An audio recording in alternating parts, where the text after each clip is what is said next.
Lucas Dil. Declarar voto, presidente. Obrigado, presidente, nobres colegas. Quero aqui cumprimentar o vereador Felipe pela proposição desse projeto. E, vereador, não é um projeto simples. O senhor disse que é um projeto simples, um projeto de grande sensibilidade social. Nós já tivemos a oportunidade de falar na questão do livro, da doação do livro.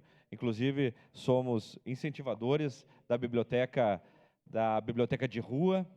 A gente tem que fazer com que esses livros cheguem à população, cheguem às comunidades, e o incentivo do escritor local também, que é, né, uma grande proposição. Então, aqui quero declarar, evidentemente, vou votar favorável ao projeto, e a gente tem que se colocar nessa condição de apoiar os escritores locais, mas também fazer todos os esforços necessários para que o livro chegue à população, principalmente às crianças.